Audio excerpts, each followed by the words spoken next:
Halo, berjumpa lagi dengan saya Fadil Zaidan Atalah. Pada video kali ini saya akan menjelaskan sedikit mengenai globalisasi dan apa kontribusi yang dapat saya lakukan di era sekarang dalam menghadapi globalisasi. Konsep globalisasi dapat dengan mudah kita pahami melalui pemenggalan kata global dan sasi. Kata global merujuk pada lintas batas dan kata sasi merujuk pada perubahan atau proses menjadi. Globalisasi dapat diartikan secara singkat sebagai proses perubahan sosial pada skala lintas batas. Globalisasi mengacu pada suatu kondisi perubahan sosial di mana negara, wilayah, dan masyarakat saling terkoneksi satu sama lain, baik itu dalam bidang ekonomi, politik, serta sosial dan budaya. Kontribusi yang dapat saya lakukan di era milenial ini adalah yang pertama, perbanyak membaca buku atau literasi. Membaca buku secara rutin sangat dianjurkan bagi generasi milenial saat ini, apalagi dengan minat baca dari anak muda di Indonesia yang masih sangat rendah. Berdasarkan penelitian di tahun 2016 yang dilakukan oleh Most Literate Nation in the World, dari total 61 negara, minat baca di Indonesia berada di peringkat 60. Dengan membaca buku setiap hari, wawasan yang diperoleh menjadi lebih luas dan lebih banyak. Selain itu, hal tersebut akan merangsang kemampuan untuk berpikir secara kreatif. Yang kedua adalah menggunakan internet dan media sosial secara bijak. Tidak dapat dipungkiri bahwa perkembangan teknologi dan internet bisa membawa dampak positif maupun dampak negatif bagi penggunanya. Apabila tidak hati-hati, kita dapat terjerumus ke hal-hal yang negatif seperti mengunjungi situs pornografi, membuka situs radikalisme, atau salah dalam memilih teman di komunitas internet. Selain itu, kita juga harus bijak dalam menggunakan media sosial. Jangan sampai media sosial menjadi sarana bagi kita untuk saling menghujat dan menjatuhkan satu sama lain, atau untuk menyebarkan informasi hoax di grup WhatsApp keluarga, misalnya.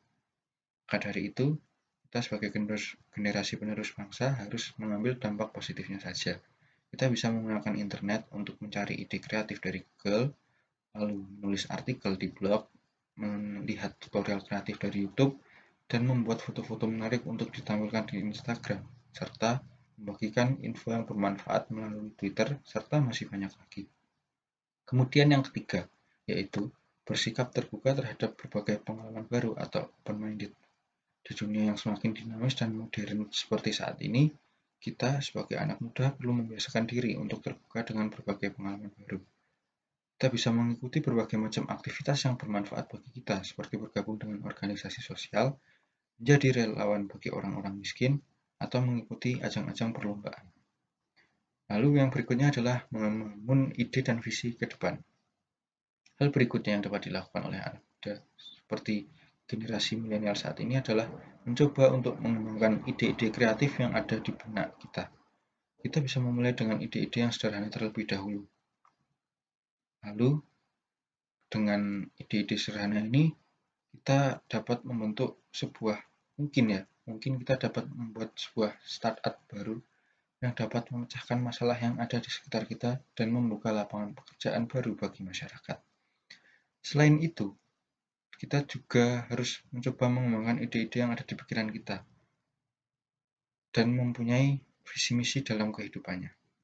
Visi ini harus jelas dan realistis. Jangan sampai kita sebagai generasi penerus bangsa tidak memiliki visi dan cita-cita yang membuat kita hidup tanpa target dan tujuan. Kita dapat membiasakan diri untuk lebih tanggap dan kritis dengan masalah-masalah yang terjadi di sekeliling kita. Kemudian, kontribusi yang terakhir yang bisa saya lakukan adalah mendukung produk lokal Indonesia. Cara lain untuk memajukan Indonesia adalah dengan membeli dan menggunakan produk lokal sebagai bentuk dukungan untuk UMKM kita. Para pengusaha produk lokal ini juga bagian dari roda perekonomian di Indonesia. Penggunaan produk lokal perlahan juga membantu mendongkrak nilai mata uang rupiah. Mungkin sekian yang dapat saya sampaikan. See you.